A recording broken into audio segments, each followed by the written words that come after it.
Everyone, good morning or good afternoon, wherever you are in the world. Great. So I want to, go over a concept today that I don't think we talk about enough, and we'll mainly be looking at the Forex markets. But just about every morning I'll take typically a trade or two. Usually it's just pretty much one for that short-term income. Nico, yeah, we'll get to that at some point. We'll definitely go over that. I don't usually go over that in FX Street, but yeah, we can definitely get to that at some point. So I want to go over something I think we don't do enough.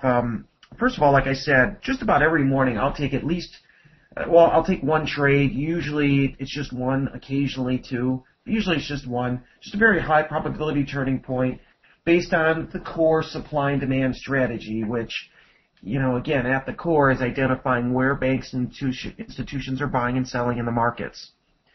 So what I don't go over enough with you, though, is, I'm rarely taking a trade in a market without also looking at one other market. Usually not two, but usually one other. And this morning was a good example of that in the equity index futures. Now, whether you take this trade in the S&P, the NASDAQ, the DAX, the Russell, it's pretty much the same trade. So anyway, take a look. This morning, the Russell here, you should be able to see the chart, was coming into a supply level. All right.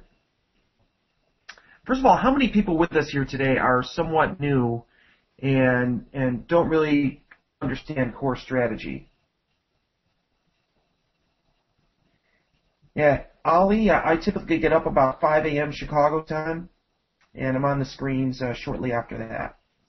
Yeah, so who's feels like they're really new to this, and that'll determine how much detail I need to go into when it comes to the basics of core strategy. I see a couple people are somewhat new.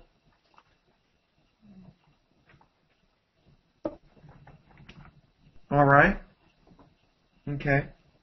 So I'll get a little basic, but I think we'll move on quickly and get to the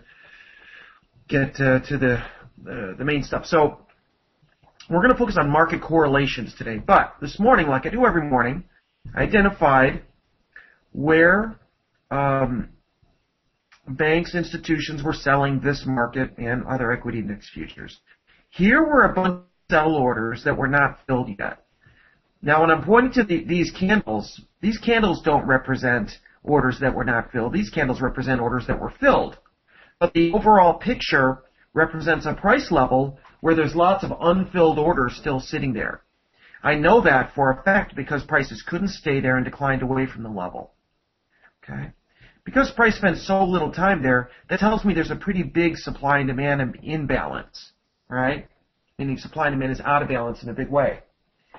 So what I'm going into now is kind of the odds enhancers, this checklist of odds enhancers that we use at Online Trading Academy. And I go over here. Sometimes it just tells me that institutions are selling here, banks are selling here. Okay, we do the same thing in obviously the Forex market, right? So knowing that information, I also know that when prices let's just stick to stuff that we know to be true. Let's not go over anything subjective. Okay? Oh, Luca, thanks for that comment there. And thanks for all the votes in the awards stuff, folks.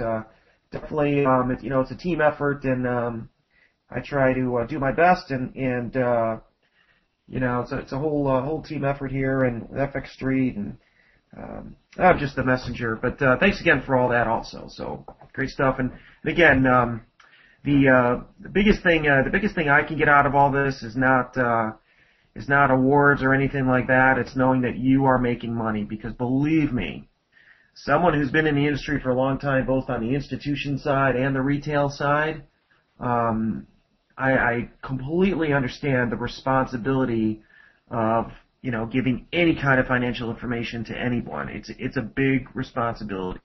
A lot of people take advantage of that responsibility. If I pride myself on anything, it's just that. It's just trying to speak the truth. That's all. All right, let's go on.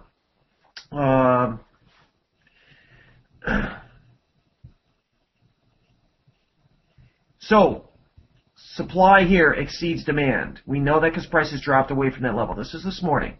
Now, over here, so institutions are selling here. We know that. Now, over here, who's buying?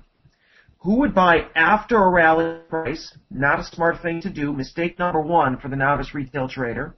And into a price level where supply exceeds demand. Who would buy after such a big rally in price and into a price level where institutions are selling? Only a retail trader who doesn't know what they're doing, right? Someone who's willing to pay retail prices because they don't know how to identify retail prices. If they did, they wouldn't do it. Okay? All right. Yeah, you absolutely have to have discipline and be able to follow rules to do this. There's no other way. This is not for everybody. So, knowing that retail traders are buying here and institutions are selling here, okay, that's when we want to put our hard-earned money at risk in the market. When we clearly have identified both groups, one group against the other. Make sense? So the only thing to add to this, so this is where we sold short and profited from a downside move. Okay, not a huge profit, but I could probably show you that here. Oops. Let me share that here, just so everybody's on the same page.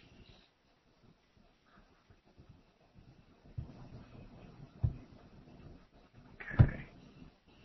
Yeah, not a big deal, but so just made a little under $500 on that trade. Just a very short-term trade. In that's the account there. So you can see the trade was taken a little bit earlier this morning. Okay. Make sure you know this is all real. But let's go back to the chart now. And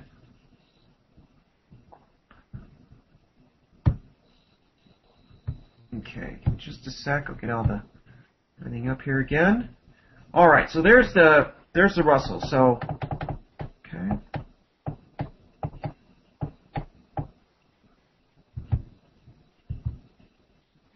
Oops.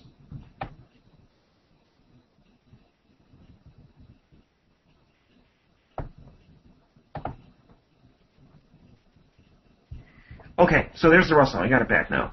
Into supply. At the same time the Russell was into supply, though, and this is something I don't go over enough in FX Street, the dollar on the same time frame, the bonds on the same time frame, okay, had declined into two small demand levels sitting on top of each other, actually three.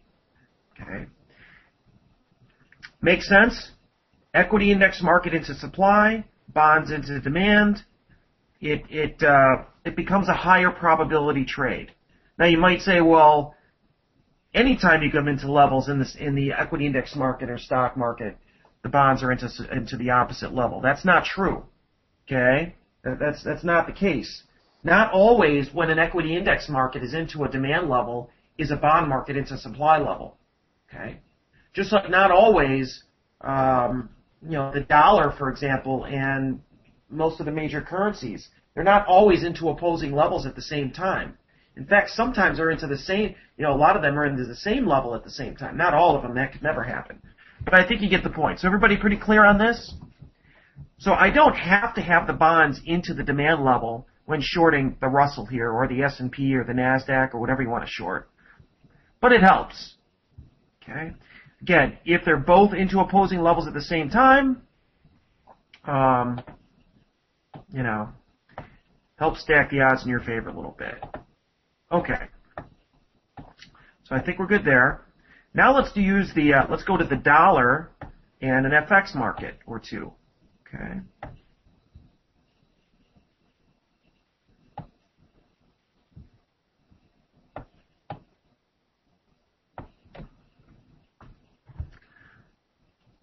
Any questions on that? Let's see.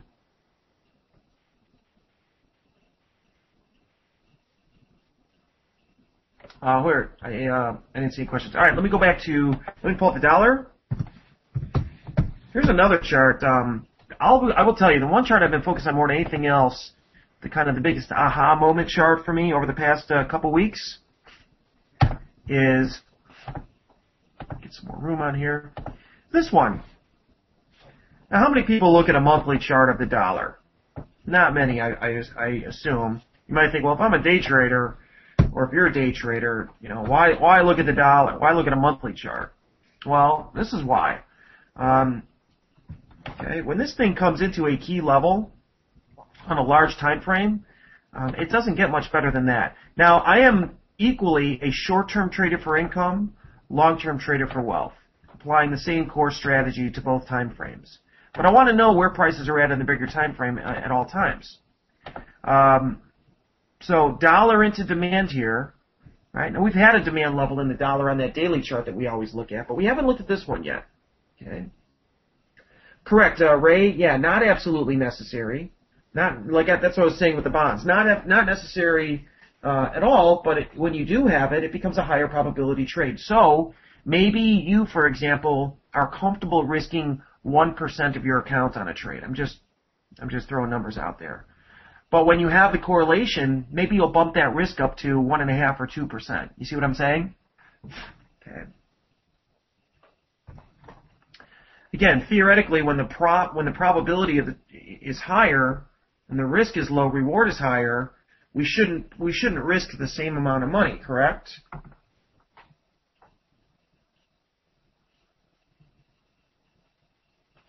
All right, let's move on. So, anybody notice anything in the row before I show you? I want to see if anybody else noticed it. Over the past, I'd say, 2 weeks, anybody notice anything in the euro? What did you notice? Such a key level. Adrian, you're short? Good, so you probably got it. We haven't had a session here in a few weeks, but just a phenomenal level. Okay, right here. Oh, wrong chart. It's on the daily. Now, we've already kind of touched it, but you're not going to get many bigger picture levels like this than we have in the euro here. Okay, excellent. You short from 135? Beautiful. Ali, the news is just going to speed up what was going to happen anyway, so I think, especially in FX, I want to be there for the news. Absolutely. What you're going to find is your best trades will meet entry right around strong news events. I should say right after your biggest and most impactful news events. Okay. Yeah, Sim, it's the same correlation for all of them, but obviously the euro it has the biggest weight in that dollar index pie, right? All right, so here's the dollar over here on the left, monthly chart. Euro daily on the right.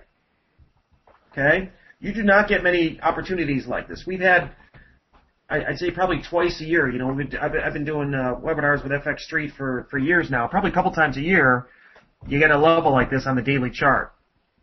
It doesn't get much better than that. So price came down into here, rallied back up. You know, we barely. I guess if you put your line right there, getting it at 135 is fine. But this looks good. Okay. The other thing I like about this, speaking of news on the euro specifically, there were a couple big institutions that put out recommendations on the euro over the past 2-3 weeks. Anybody remember those? Anybody remember there were a couple big institutions saying some very important things about the euro over the past 2-3 weeks? Yes, buy the euro. The euro's going up. Now, I don't want to mention any one institution, but they're probably the biggest or second biggest in the world. But, right, their currency strategist has almost never been as bullish on the euro as the past couple weeks.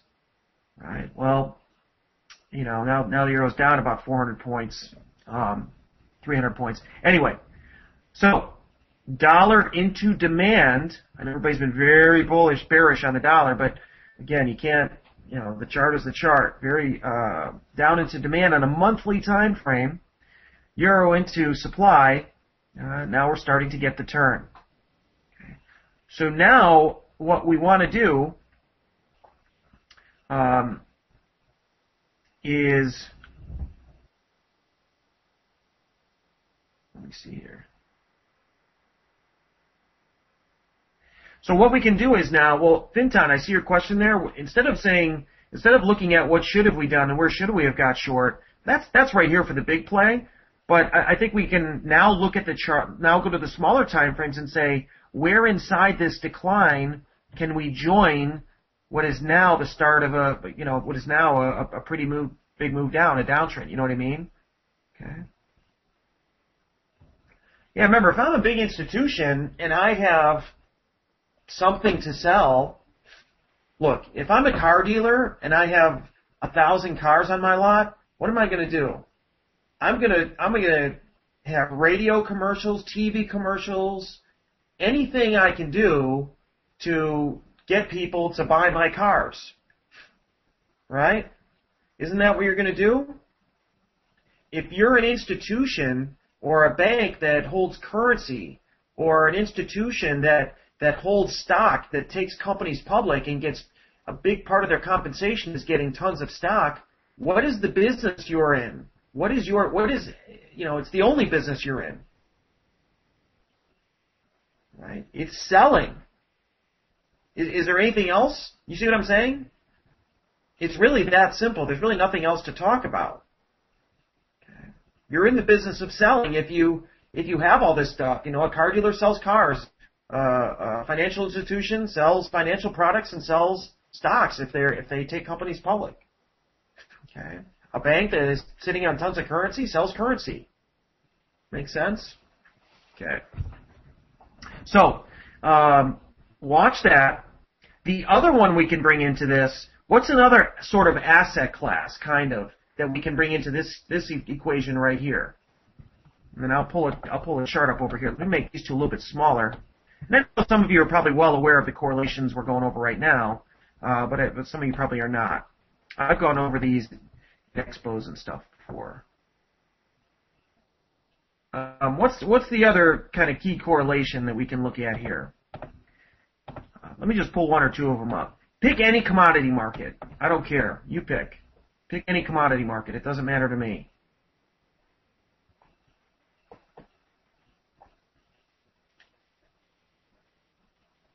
Let me read back here. Okay, corn, gold, oil. Yeah, we can look at a couple of them. So let's just pull up corn. Whoops, those charts are linked. Let me unlink this one. Not linked. And this was euro.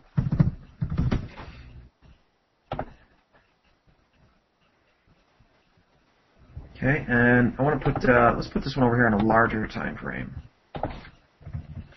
Okay, so I think you'll see, again, this one is going to be very inversely related to, well, if this dollar's on a monthly, let's see if we can get the corn on a monthly. That's not going to show us enough, but the weekly's fine. Okay, the commodity markets. Right, so, and obviously there's it's not like are these markets correlated, they kind of have to be. The currency is going to adjust. The base of the price of the commodity is going to adjust based on the currency. Does everybody understand that? It has to. Right? So you might think, yeah, even though that's kind of, sort of, in a way you could say it's kind of fixed, you could still be a very strong predictor of price movement in commodities if you're good at identifying supply and demand levels in the currencies, in the dollar. Does that make sense? Right. Now look at corn. Yeah, maybe you missed the turn, but is there anything to stop this from falling down to here? Right? So if we come down a few time frames, we keep coming down more. Okay. Any supply levels that show up on smaller time frames, we can be shorting. I'll tell you, one of the things I actually enjoy doing, because the trading at this point is, if you've been doing it for a while, it's kind of boring, right? You're just doing the same thing every day over and over and over, which is fine. But the one thing I still find fascinating and I love doing in these markets is what we're doing right here. You can literally see, or I should say you could literally predict with a very high degree of accuracy where just the trillions of funds around the world are going to float in and out of before it happens. So it's pretty cool. All right, let's get back to one of these others here. Hang on a second.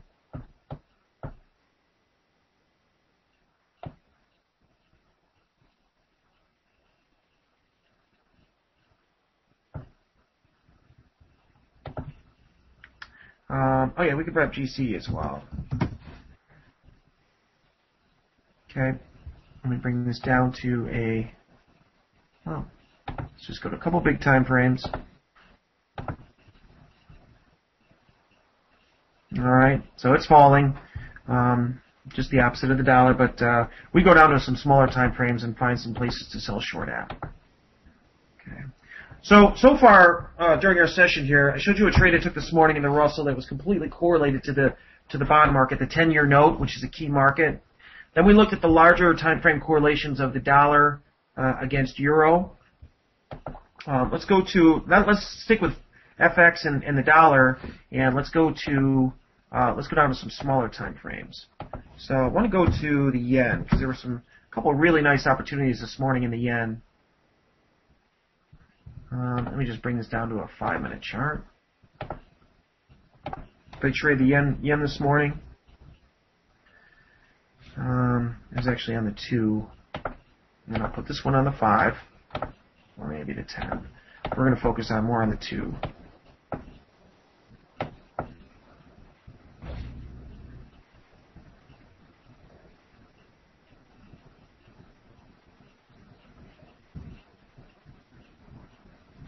And then let's bring the dollar, I'm sorry, I just want to kind of line these up. Let's bring the dollar down to a small time frame. And after this, will be plenty of time to find stuff going forward.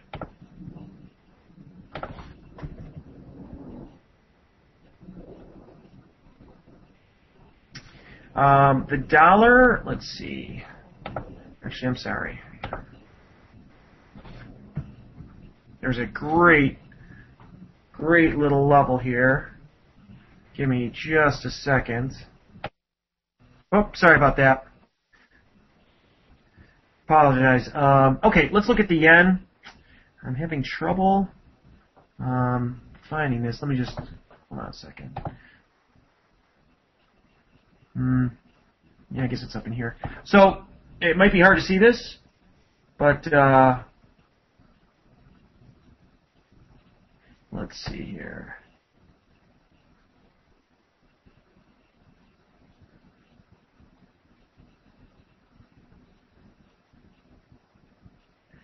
So if you look over there at the dollar,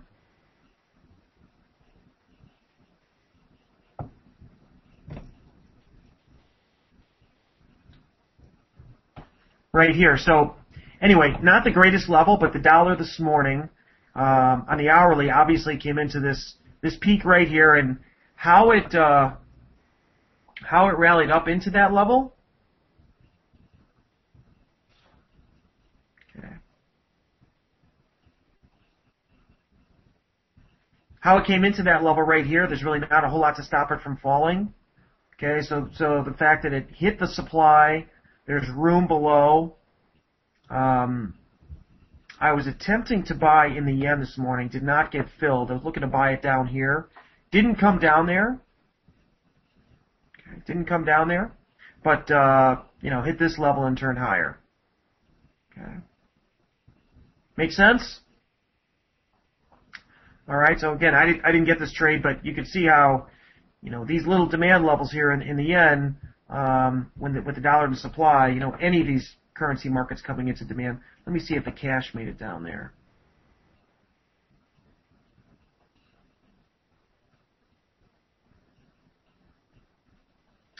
I'm sorry, up there. No, didn't either. Okay.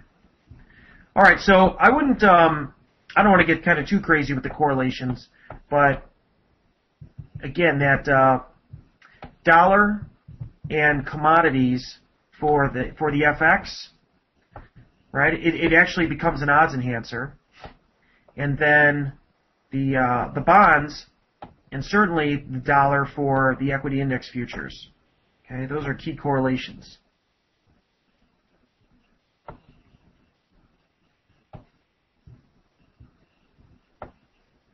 Okay. All right. Let me just get these charts back, and then we can move on. So let's look at it. Let's go back to the dollar chart though for a minute and really map out some potential next turning points. So we know in the big picture, which is not going to change for quite a while, that we've hit demand and now we're starting to rally off demand, right? Okay.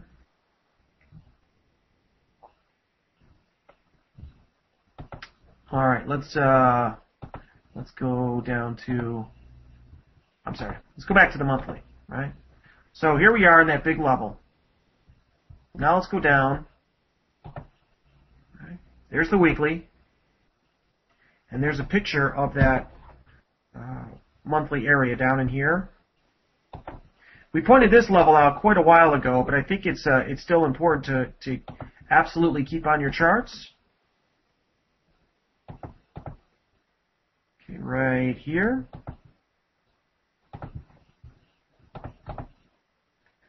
All right, so watch that. That level comes in at 82.30-ish. Okay. And right here. Let's see, I'm just kind of reading back. Yeah, Boyke, I see your comment here. I haven't seen the whole string of comments, but yeah, there's the term support and resistance, which is conventional technical analysis, and then there's, kind of the supply-demand concept we talk about here. So make sure for new people that you understand these are two completely different things. Very, very different. Let me point out why. Okay, let me point out just some of the important reasons why. And these are key. There's a reason why you don't see people making money with those conventional terms, support and resistance.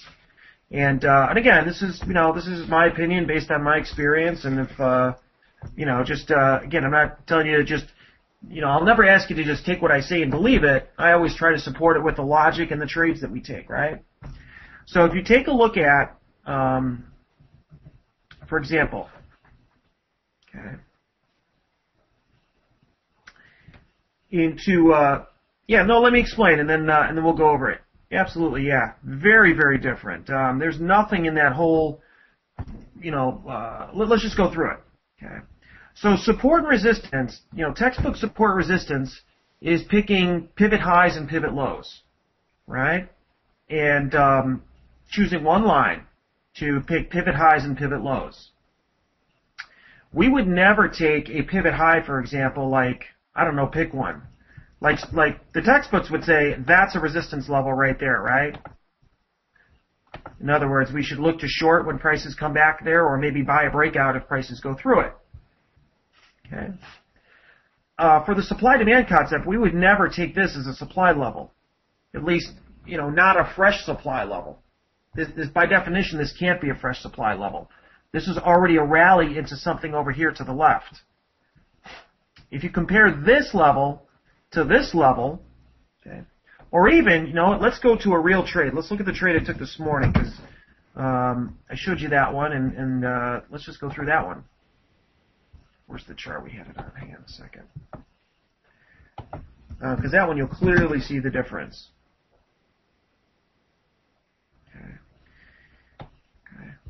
So I already showed you the statements. It's a real trade from this morning, because I know, a lot of people say things, but anyway.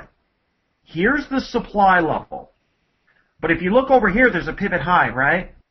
So the trading books say, take that pivot high, and I'm just going to draw a line there, and I'll make it a different color. Let's make it red.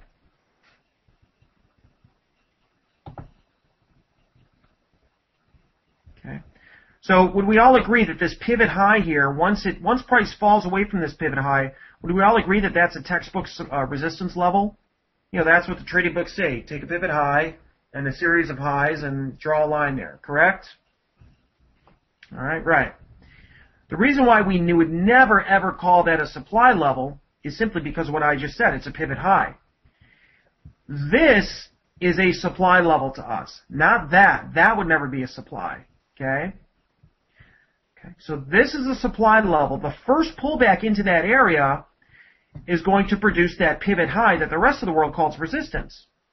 The reason why, the top 2-3 reasons why the whole support resistance school of thought is so flawed, think about it. Here's some of the logic. If you call this, the reason why we don't call this a resistance level is because what's happening here is prices coming into the fresh supply level and absorbing some of the sell orders. In other words, if price was up here, there's obviously buyers and sellers, right? We know that.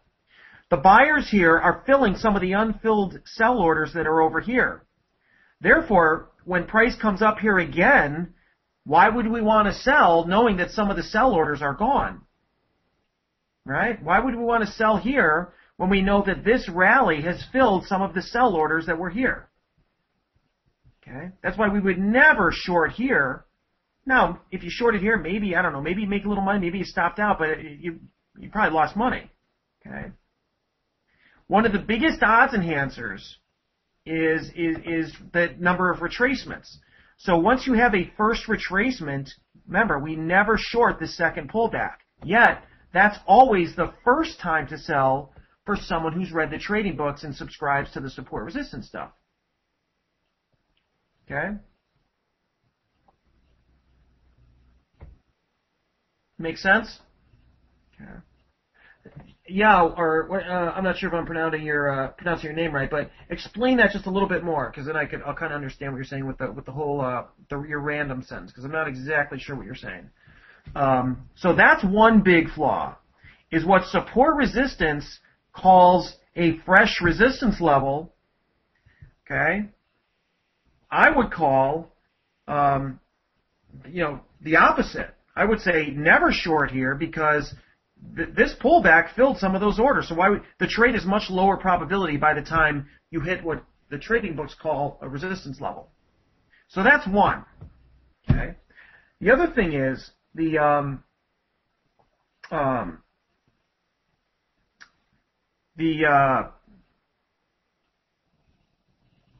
okay.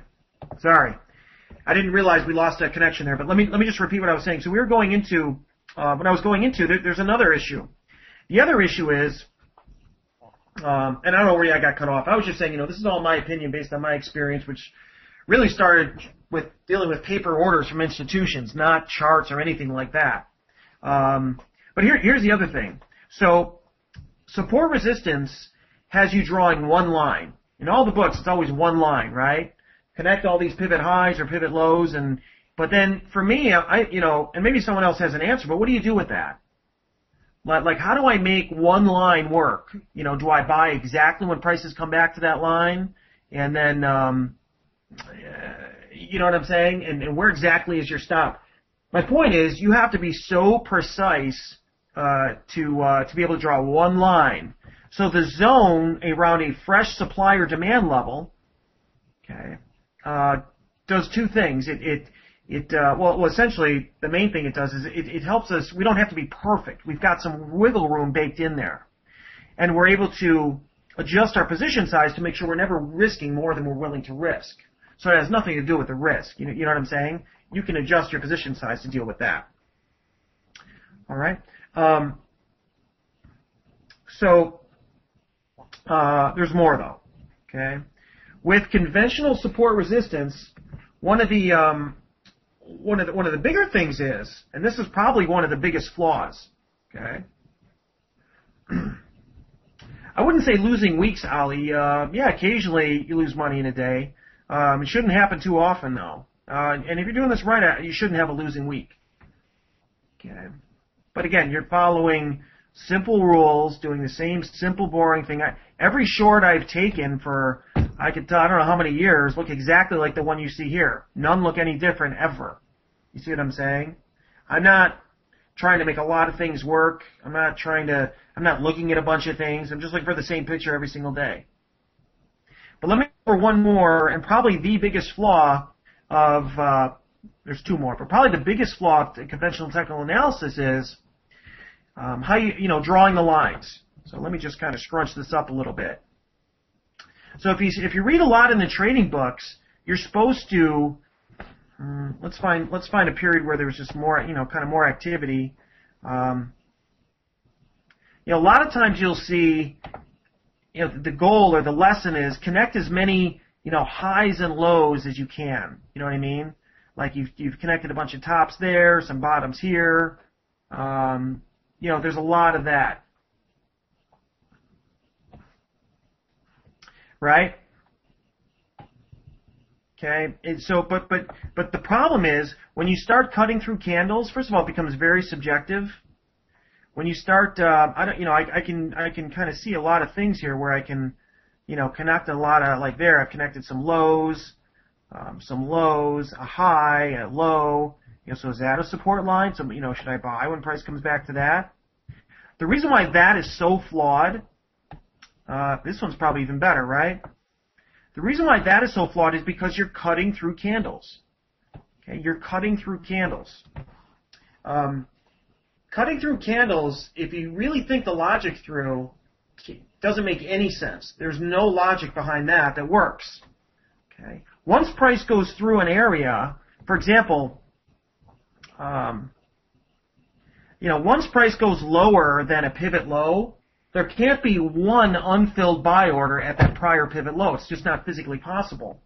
In other words, you can't have a buyer above current price that's not filled, and a seller below current price that's not filled. If you really understand that, it kind of blows the whole logic out of the water, right?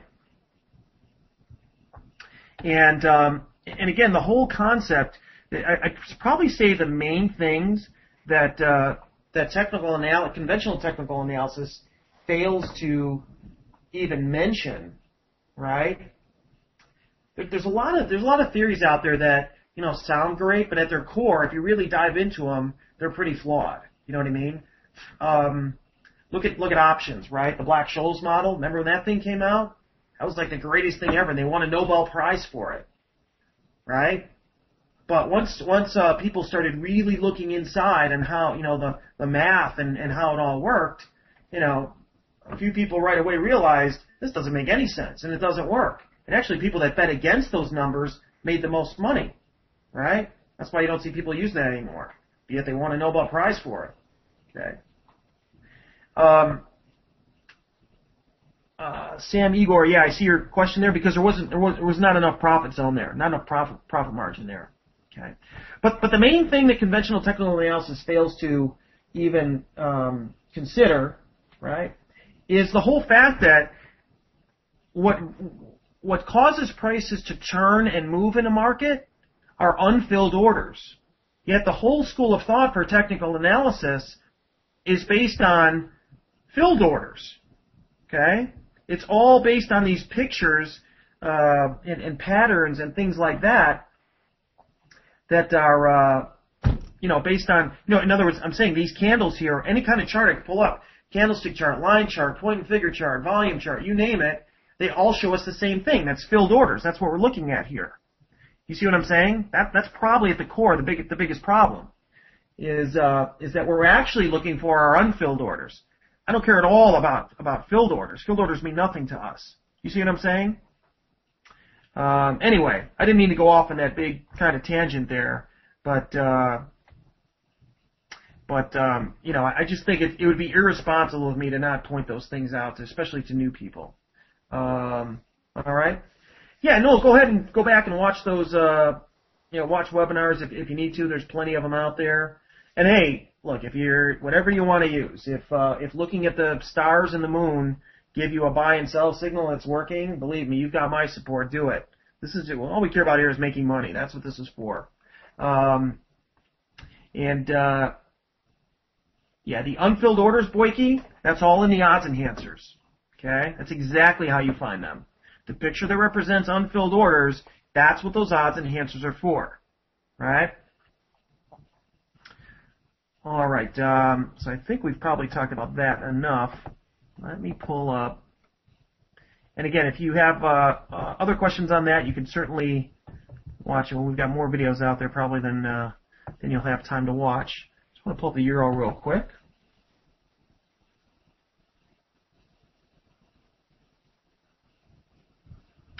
Yeah, you don't hear me talk about trend too much. I see the question there. Just because once you get the levels down, the word trend is the trend is not really going to be a big deal. Because you're going to know where the current trend is going to end and where the next trend is going to begin. In other words, the better you get at the levels, the more the word trend is going to drift from your vocabulary, right? In fact, let me find something for you real quick. I found this fascinating the other day. Give me just a moment. I want to find something and share it with you. Just a second.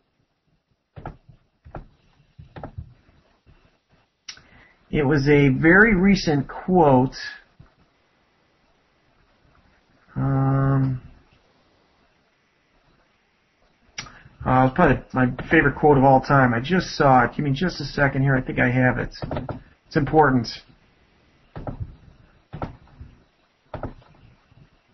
It wasn't from George Soros. It was from the other guy. What's his name again? I don't know if I have it here. Oh well. Let me get the chart back up. Who's the other guy? The big FX guy.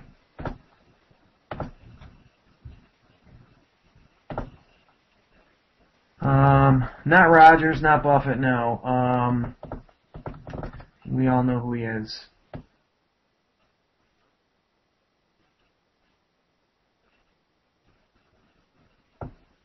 No. Yeah, I can't remember. I'll find it and show you next time for sure. But it was, he's the biggest. What is his name again? I can't remember. I'll find it.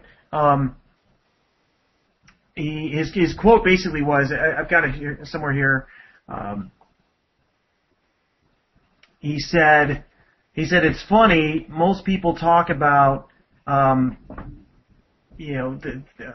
about getting, trading the trend and getting, taking a little out of the middle, and that's where they get paid. That whole thing. But then he goes, no. But then he goes on to say, right after that, he says, it's funny, or he says it's interesting or something like that. I've never made money doing that. I always make my money at the turns. And, I'll find it and get it to you guys next time. I think it was it Richard Dennis? Maybe it was Richard Dennis. I don't know. I'll find it. But you saw that quote also, George? Yeah, it was fantastic because he's a real money guy. He's a big trader, well known, real money, and he was just really saying how he's never made a dime trying to trade a trend. He's tried, but he's never made a dime doing that. He always he's made most of his money in the turns, and that's what we're trying to do here. But with that. Let me see here. So there's my email address. If you have questions, Seiden@tradingacademy.com. Okay, and